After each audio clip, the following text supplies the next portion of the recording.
ملزم کو گرفتار کر لیا گیا ہے، جس کو قانون کے مطابق عمر قید کی سزا بھی ہو سکتی ہے، لیکن اس کے ساتھ ساتھ خاندان اور خاندان میں موجود اہل خانہ کو بھی اپنے گھروں میں بھی نظر رکھنے کی ضرورت ہے تاکہ ایسے افسوسناک واقعات سے بچا جا سکے۔ اچھا مصباح بتائیے گا، یہ کیس تھا کیا، کس طرح آپ کے پاس اپلیکیشن آئی، کیا یہاں پہ ایف آئی آر ہوئی یا کسی اور جگہ سے ایف آئی آر ہو کے یہاں پہ آئی؟ ہاں، بیسیکلی معاملہ یہ تھا کہ یہ مارچ میں ہربنسپورہ تھانہ میں یہ ایف آئی آر درج ہوتی ہے چوری کی۔ ایک ساس جو ہے اپنی بہو کے خلاف مقدمہ درج کرواتی ہے کہ اس نے اس کی غیر موجودگی میں گھر سے 12 تولے سونا جو ہے وہ چوری کیا اور کسی کو بھی پتہ نہیں چلنے دیا، اور 3 سے 4 دن کے بعد وہ لے کر وہاں سے خود بخود چلی گئی۔ یہ ایف آئی آر وہ درج کرواتی ہے اور بتاتی ہے کہ گھر میں کوئی موجود نہیں تھا، صرف اس کا ایک بیٹا موجود تھا جو کہ اوپر کام کر رہا تھا۔ ایف آئی آر درج ہو جاتی ہے۔ ایف آئی آر کے بعد جو ہے وہ ظاہری سی بات ہے وہ نامزد ایف آئی آر درج کرواتی ہیں۔ اب جب انویسٹیگیشن شروع ہوتی ہے، ہربنسپورہ میں جاتے ہیں۔ ہربنسپورہ میں جا کے سب سے پہلے آپ کو پتہ ہے جو ہمارا سوسائٹی کا ایک نارم، ایک ویلیو بنی ہوئی ہے، ساس اور بہو کا جو ریلیشن ہے، ظاہری سی بات ہے ہر بندہ یہ جاننا چاہتا ہے کہ اس میں کتنی سچائی ہے، اس بات میں کتنی حقیقت ہے کہ آیا اس نے یہ چوری کی بھی ہے یا کوئی گھریلو مسئلہ ہے اور اس میں اس کو انوالو کر کے اسے گھر سے نکالنا چاہ رہے ہیں۔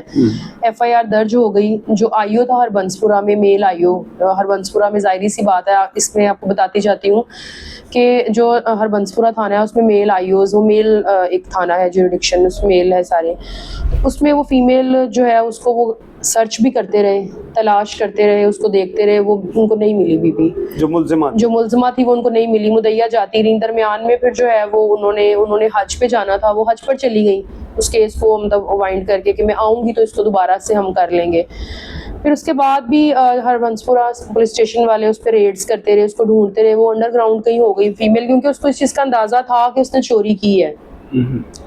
جب وہ ان کو نہیں ملی اور کافی انہوں نے ایفرٹس کیں تو جو فیمیل تھیں مدعیہ، انہوں نے اپروچ کیا ادھر ایس پی انویسٹیگیشن جو ہیں ان کو کہ ان کی تفتیش کو چینج کیا جائے اور چینج کر کے کسی فیمیل کو دی جائے تاکہ اچھے طریقے سے جو ہے کوئی فیمیل اس کو دیکھے، ہماری بات کو بھی سنے، ہم بھی فیمیلز ہیں اور وہ ملزمہ بھی فیمیل ہے۔ تو آپ کو یہ بھی بتاتی جاؤں کہ لاہور میں ایک ہی جو ہے پولیس اسٹیشن ہے فیمیلز، جو کہ جوریڈکشن فری پولیس اسٹیشن ہے۔ اس میں فیمیل سے ریلیٹڈ کوئی بھی جو کرائم لاہور میں کسی بھی کونے میں کسی بھی جگہ سرزد ہوتا ہے، اس کا کرائم کا پرچہ یہاں پر فوراً درج کیا جاتا ہے۔ انویسٹیگیشن چینج ہوئی، چینج ہو کر میرے پاس آئی، وہ فیمیل میرے پاس آئیں جو مدعیہ تھیں ساس، وہ میرے پاس آئیں، انہوں نے بتایا سارا، ہم لوگوں نے ان سے پوچھا، ہم لوگوں نے اپنے آئی آفیشلس کو بتایا، ان سے ریڈ کی پرمیشن لی، ریڈ کر کے ہم لوگوں نے جو ہے وہ شادرہ کے علاقہ میں پہلے انہوں نے ہمیں بتایا کہ آپ یہاں ریڈ کریں، ان کے رشتہ دار یہاں پہ اویلیبل ہیں، وہاں پہ ہم نے ریڈز کی، وہ بھی بتانے کو تیار نہیں تھے کہ وہ فیمیل کہاں گئی ہے۔ پھر اس کے بعد ہم لوگوں نے سی ڈی آرز وغیرہ لوکیشنز لیں، جو ہمارا جو سارا تھا ایک میکانزم جو سارا حرکت میں آیا، ہم لوگوں نے اس کی سی ڈی آرز لیں فورینسک کے تھرو مدد کی کے ساتھ، ہم نے جو ہے وہ اس کو تلاش کیا، ہمیں اس کی لاسٹ لوکیشن پتہ چلی مریدکے میں۔ ٹھیک ہے، مریدکے سے جا کر پھر ہم نے جب اس کو اریسٹ کیا ہے، اس کو اریسٹ کر کے لائے ہیں، تو ہمیں اس کی زبانی پھر جو سٹوری جو ہمیں سمجھ آئی، جو پھر ہم دونوں جو ساس اور بہو کو بتایا، پھر جو چیز سمجھ آئی کہ معاملہ یہ تھا کہ 12 تولے سونا اس کی جو ساس تھی اس کی بیٹیوں کو بھی تھا، اس میں اس کا اپنا بھی کچھ گولڈ تھا، اور اس نے جو ہے وہ جیسے آپ کو پتہ ہے عورتیں ساسیں سنبھال کے چیزیں رکھتی ہیں، وہ مطلب بہت انہوں نے ایسے نہیں تھا کہ بالکل سامنے ہی رکھا ہوا تھا، سیف میں اس کو بالکل کپڑے میں لپیٹ کے شاپر میں۔ ہم نے اس لڑکی سے پوچھا کہ آپ کو کیسے پتا چلا کہ گولڈ یہاں پہ تھا؟ اس نے کہا کہ یہ اکثر دروازے بند کر لیتی تھی اس کمرے میں جاتے وقت، آپ کو پتہ ہے ہم خود بخود ہنٹس دے رہے ہوتے ہیں چیزوں کے کئی دفعہ، تو پھر میں نے ان کو 1-2 دفعہ وہاں چیزیں رکھتے ہوئے دیکھا، چابی کو رکھتے ہوئے دیکھا، مجھے پتا چل گیا تھا یہ چابی کہاں پہ ہوتی ہے۔ ٹھیک ہے، تو جب یہ مجھے موقع ملا تو میں وہاں سے اندر گئی ہوں، اندر جا کے گھر میں کوئی اویلیبل نہیں تھا، یہ باہر مارکیٹ گئی تھی سامان لینے کے لیے۔ میں نے چابی اٹھائی ہے، سیف کھولی ہے، کھول کے سیف کو میں نے اس میں سے سارا جو ہے وہ گولڈ نکالا ہے۔ مجھے نہیں پتا کہ وہ 12 تولے تھا یا نہیں تھا، لیکن چھوٹے چھوٹے وہ ڈبیوں میں تھا، مطلب کپڑے میں لپٹا ہوا تھا۔ تو میں نے ان سے بولا کہ تمہیں بالکل ڈر نہیں لگا؟ تمہارا سسرال ہے، تمہارا شوہر ہے۔ تو اس نے کہا کہ ان لوگوں نے مجھے بھی تو کچھ نہیں دیا تھا، تو میں یہ سمجھتی ہوں کہ میرا بھی وہ حق تھا۔ تو میں نے کہا یہ کس طرح کا حق تھا، آپ نے چوری کر لی، آپ نے اتنا۔ اس کے بعد اس نے بتایا نہیں، 3-4 دن وہ اسی گھر میں اسٹے کیا، اس نے نارمل بیہیو کیا ہے، کھایا ہے، پیا ہے۔ پھر اس نے جب دیکھا موقع ملا اسے کہ اس نے اپنی مدر کی طرف جانا ہے، پھر اس نے پوچھا ہے کہ جی میں اپنی امی کی طرف جا رہی ہوں, ان کی طبیعت خراب ہے, میں نے ان سے ملنا ہے. تو انہوں نے بھی نارمل کہا کہ ٹھیک ہے آپ لوگ چلے جائیں. وہ تو جب انہوں نے ظاہری سی بات ہے حج کے لیے جانا تھا, انہوں نے کوئی چیزیں وغیرہ اپنی دیکھنی تھی, وہ تو اچانک وہ کہتی ہیں صبح میں نے نماز پڑھی ہے, نماز پڑھ کے میرے دل میں آیا کہ اس میں سے کچھ نکالنا ہے, میں نے تو میں نے سیف کھولی ہے تو اس میں کچھ بھی نہیں تھا. پھر میں نے ان سے پوچھا جو ان کی ساس ہے, میں نے کہا کہ دیکھیں آپ کا فوراً شک اس پہ کیسے چلا گیا, گھر میں اور بھی لوگ ہیں, گھر میں آپ کا بیٹا ہے, آپ کی بیٹیاں ہیں, داماد آتے ہیں, گھر میں کام والیاں آتی ہیں, آپ کا دھیان فوراً اس پہ کیوں گیا؟ تو انہوں نے کہا کہ میں نے میرے لیے تو سب چور تھے, انیشیلی میرے لیے سب چور تھے, میں نے سب سے ہی بات کی تھی اور میں نے سب سے اپنے اپنے طریقے سے پوچھا ہے, لیکن اس سے جب بات کی ہے نا تو اس کا بیہیو بڑا عجیب تھا کہ آپ مجھے چور سمجھ رہے ہیں, میں یوں کر دوں گی, میں وہ کر دوں گی. پھر یہ وہاں سے جب گئی ہے اس کے ویری نیکسٹ ڈے اس نے ایک اپلیکیشن لکھی ہے ریپ کی, جیٹ کے خلاف. اچھا. کہ میں جو ہے میرا جیٹ میرے ساتھ زیادتی کرنے کی کوشش کر رہا تھا, جو کہ میں گھر چھوڑ کے آ گئی ہوں. تو یہ تھانہ اربنسپورہ بھی گئی ہیں, لیکن وہاں پہ معززین بیچ میں چلے گئے, کچھ جو ان کے اپنے ریلیٹیوز تھے, کچھ اس کے ریلیٹیوز تھے, انہوں نے جا کر بات کو سنبھالا کہ آپ کے ساتھ واقعی ریپ ہوا ہے, کوشش ہوئی ہے, کیا ماجرا ہے. پھر وہ اس چیز سے اس کے شوہر نے جب اس سے پوچھا ہے کہ بھائی تمہارے ساتھ میرے بھائی نے اس طرح کچھ کیا ہے, پھر اس نے آہستہ آہستہ اس چیز کو ایگری کیا کہ نہیں ایسا کچھ نہیں تھا, لیکن مجھ پہ آپ چوری کا الزام کیوں لگا رہے ہیں. اس کے بعد وہ اپنی والدہ کے پاس ہی رہی ہے, ادھر نہیں آئی. اور یہ سارا کچھ جو تھا یہ جوائنٹ فیملی ہونے کی وجہ سے یہ سارا مسئلہ تھا. جوائنٹ فیملی کے ساتھ ساتھ میں یہ سمجھتی ہوں کہ جب آپ ایکویلٹی نہیں نہ کرتے ہیں چیزوں میں, ایکویلٹی نہیں ہوتی ہے. اگر آپ اپنی ایک بیٹی کو یا ایک بہو کو زیادہ آپ پریفر کر رہے ہیں دوسرے پر, یا اس کو اس طرح سے آپ نہیں کر رہے ہیں پیمپر, اس طرح سے نہیں کر رہے ہیں, تو جو ایک بندہ جو احساس کمتری کا جس میں شکار وہ ہوتا رہتا ہے, پھر وہ ان دا اینڈ کوئی نہ کوئی نقصان آپ کا وہ کر جاتا ہے, اس کو خود بھی پتا نہیں ہوتا کہ وہ یہ بہت بڑا. اب وہ جب وہ گرفتار ہوئی ہے, اس نے بتایا کہ کچھ گولڈ میں نے سیل کیا اور کچھ میں نے اپنے ہمسایوں کو دے دیا تھا کہ آپ سنبھال کے رکھ لیں, اس سے پہلے کہ لوگ مجھے ڈرا رہے تھے کہ پولیس آ جائے گی اور پولیس ریڈ نہ کر دے گی, تمہارا شوہر ریڈ نہ کروا دے یا پرچہ نہ درج کروا دے.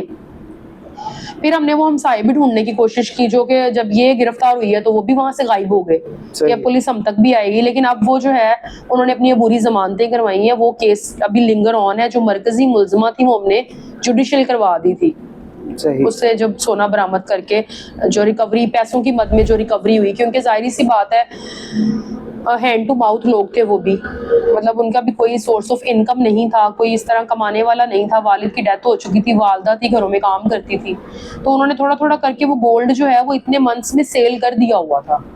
اچھا. اور کچھ جو گولڈ وہ کہتی ہیں ساتھ والوں کو دیا ہے, جو کہ وہ عورت بھی اس چیز کو نگلیکٹ بار بار بات کو نہیں مان رہی ہے. وہ کہتی ہے کہ اس نے سارا سونا اس کے پاس ہی تھا, اس نے ہی سیل کیا ہے. تو معاملہ یہ ہے کہ دیکھیں جب ہم چیزوں کو ایکویلٹی بیس پہ نہیں چلتے ہیں تو پھر چیزیں خراب, ہمیں خود بھی پتہ نہیں ہوتا کہ ہمارے ناک کے نیچے چیزیں خراب ہو رہی ہوتی ہیں. اچھا, اس میں ایک چیز بتائیے گا, یہ جو خاتون جس کے اوپر الزام تھا اور جنہوں نے الزام لگایا, کیا یہ آپس میں ریلیٹیو بھی تھے اس رشتے سے پہلے؟ نہیں, یہ ریلیٹیو نہیں تھے, لیکن اس رشتے سے پہلے جو ہے ایک چیز اور میں آپ کو بتاؤں کہ یہ لڑکے کی تیسری شادی تھی. اچھا. اور لڑکی کی پہلی شادی تھی. جب یہ میرے پاس چینج آف انویسٹیگیشن ہو کر آیا تو میرا جب ہم نے ایف آئی آر پڑھی اور دیکھی تو ایک انسانی ذہن سب سے پہلے یہی سوچتا ہے کہ شاید اس میں کوئی بات میں کوئی دو رائے ہو سکتی ہے کہ اس کی لڑکے کی تیسری شادی ہے اور لڑکی کی پہلی شادی ہے, ہو سکتا ہے ساس اس کو پسند نہ کرتی ہو یا کوئی ان کے گھریلو جھگڑوں کی وجہ سے یہ ایف آئی آر ہو گئی ہو. لیکن جب تک لڑکی نے خود سے ایکسیپٹ نہیں کیا تھا منہ سے, تب تک ہم بھی اس چیز کو ماننے کو اس طرح سے تیار نہیں تھے کہ ہو سکتا ہے کہ اس نے چوری کی ہو یا نہ کی ہو. 50-50 ہمارے مائنڈ میں یہ چیز چل رہی تھی. اور یہ ریلیٹیو نہیں تھے, ان کے فادر جو ہیں جب زندہ تھے تب کوئی ان کی رشتے کی آپس میں بات ہوئی تھی, لیکن جب ان کا کوئی بیک گراؤنڈ وغیرہ اس کی والدہ نے چیک کیا تو یہ رشتہ ختم ہو چکا ہوا تھا. لیکن لڑکا خود سے پھر اس کی شادی کر کے اپنے گھر لے آیا اور انہوں نے ایکسیپٹ کر لیا. اس طرح سے کوئی انہوں نے مجھے بتایا تھا. اور اس کی جو پہلے والی 2 بیویاں تھیں کیا وہ بھی اسی کے ساتھ؟ ان میں سے نہیں, وہ ایک کو ڈیورس انہوں نے دے دیا تھا اور دوسرے کو یہ کہہ رہے تھے وہ پاگل تھی شاید. تو اس طرح کی چیزوں کو سن کے ہم تھوڑا سا نروس تھے, کنفیوز تھے ان چیزوں کو کہ کہیں یہ ملزمہ ہے یا نہیں. لیکن جب اس نے خود ایکسیپٹ کیا کہ ہاں میں نے ان کا گولڈ اٹھایا ہے, میں نے چوری کی ہے اور ہمیں ریکوری کروائی, تو ہمیں اس چیز کا مطلب تسلی ہوگی کہ ہم نے ایک صحیح بندے کو جوڈیشل چلان کر رہے ہیں. اس حوالے سے بتائیے گا کہ اس کیس کے اندر جو ملزمہ ہے اس کو کتنی سزا جو ہے قانون کے مطابق ہو سکتی ہے؟ کیونکہ ابھی تو یہ کیس ڈیفینیٹلی کورٹ میں جائے گا. جی یہ جائے گا. اس کا ایک چلان جو ہے وہ ہم نے اس کی حد تک جو جوڈیشل ہم نے فیمیل کروائی ہے اس کی حد تک ہم نے چلان مرتب کر دیا ہوا ہے, لیکن اس میں بھی ٹرائل ہوگا. ٹرائل میں دوبارہ سے سارے ایویڈنس وغیرہ کو جو ہے وہ اسمبل کیا جائے گا. اس میں پھر اکارڈنگ ٹو جو ہے لا جو بھی اس کی سزا بنتی ہوگی, چوری کی فیمیل ہے اس کو مد نظر رکھتے ہوئے جو بھی بیسٹ اس کی سزا ہوگی وہ قانون جو ہے عدالت کی طرف سے اس کو دی جائے گی. اب اس کے گھر والے جو سیٹسفائی ہیں, جن کی ریکوری ہوئی, جن کی ساری چیزیں, جی گھر والے, اور اس کے رشتے کا کیا بنا؟ اب وہ خاتون تو اس کی جو تھی وہ بیگم تو تھی, اس کی تیسری وائف تھی اس کی, اب کیا وہ اس کو ساتھ رکھنا چاہتے ہیں؟ بیسیکلی جو لڑکا تھا وہ دونوں سائڈس پر ہی چل رہا تھا. جہاں ہمیں جو چیز سمجھ آئی وہ اپنی بیوی کو بھی رکھنا چاہ رہا تھا, والدہ کی ریکوری بھی کروانا چاہ رہا تھا. اس نے اپنے طور پر اس سے جا کر بھی کہا کہ اگر آپ کے پاس گولڈ ہے تو آپ واپس کر دو, کیونکہ میری بات سنیں تیسری شادی کے بعد اب اس نے کیا چوتھی شادی بھی کرنی تھی. تو اس نے سوچا کہ یہ جو ہے اس گھر بھی بچا لیتا ہوں اپنا. لیکن وہ فیمیل یہی کہتی رہی ہے کہ میں بیچ چکی ہوں, میرے پاس اب کچھ نہیں ہے. اس نے اپنی ساس کے بھی ہاتھ پاؤں جوڑے جو وہ کر سکتی تھی اینڈ پہ کہ آپ مجھے معاف کر دیں, میں کما کے دے دوں گی, یا میں اس کو فردر کوئی میرا شوہر کمائے گا تو میں اس میں سے آپ کو دے دوں گی. لیکن وہ کہہ رہے تھے کہ بھئی اس نے چوری کی ہے, اس نے غلطی کی ہے, تو قانون اس کو کیسے معاف کر سکتا ہے, یا ہم اسے کیسے معاف کر سکتے ہیں, یا ہمیں ہماری ریکوری پوری دے. اس نے کچھ ریکوری کروا دی ہے. کچھ جو بندے اب عبوری ضمانتوں پہ چل رہے ہیں ان کو بھی ظاہری سی بات ہے ان کی بیلیں خارج ہوں گی تو وہ بھی آئیں گے, ان کو بھی شامل تفتیش کریں گے پھر ہم لوگ. اچھا ایک اور چیز بتائیے گا, اس طرح کے جو کیسز ہیں جو فیملی اورینٹڈ کیسز ہیں, فیملی کے اندر ہی ملزم بھی ہے, فیملی کے اندر ہی مدعی بھی ہے, ایسے جو کیسز ہیں اس کا ایٹ دا اینڈ رزلٹ کیا آتا ہے؟ کیا فیملی پریشرائز ہو جاتی ہے, مدعیہ پریشرائز ہو, یا جو وکٹم فیملی ہے یا جو اکیوز فیملی ہے, یہ لوگ آپس میں کمپرومائز بعد میں ہو جاتے ہیں ایسے کیسز کے اندر؟ کچھ پرسنٹ آپ کہہ لیں کہ کمپرومائز کر لیتے ہیں لوگ. کچھ جیسے کہ اب یہ ہسبینڈ وائف اور ساس کا میٹر ہے, موسٹلی تو یہی ہوتا ہے کہ ڈیورس وغیرہ ہو جاتی ہے, سیپریشن ہو جاتی ہے. کچھ لوگ کمپرومائز کر لیتے ہیں کہ فیملی, جس طرح بچے ہوتے ہیں ان کے, فیملی خراب نہ ہو. اب ان کا بچہ کوئی نہیں تھا, مطلب ابھی 1 سال شادی کو ہوا ہے, تو ابھی جو ہے ان کی مدر ان لا اور بہنیں وغیرہ تو ساری یہی کہہ رہی تھیں کہ ہم نے اس کو فردر اس شادی کو نہیں چلانا. ٹھیک ہے, تو جن میں بچے ہوتے ہیں یا جن میں فیملیز کے کچھ جو بڑے لوگ بیٹھ جاتے ہیں, یا جو کوئی خاندانی ٹائپ لوگ جس طرح سے بیچ میں آ جاتے ہیں, تو کمپرومائزز بھی ہو جاتے ہیں, کیونکہ یہ گھر کی بات, ایک فیملی کی بات ہوتی ہے. لیکن جہاں تک میں سمجھتی ہوں کہ یہ جو جس طرح کا یہ سینیریو تھا اس کیس میں, جو ہے وہ آلریڈی اس سے جان ہی چھڑانا چاہ رہے تھے کہ اس نے اتنا بڑا جو گناہ کیا, جو غلطی ہے, کل کو یہ اس سے بڑا کوئی نقصان ہمارا کر دے تو کون ذمہ دار ہوگا. بہت شکریہ آپ کا, تھینک یو سو مچ.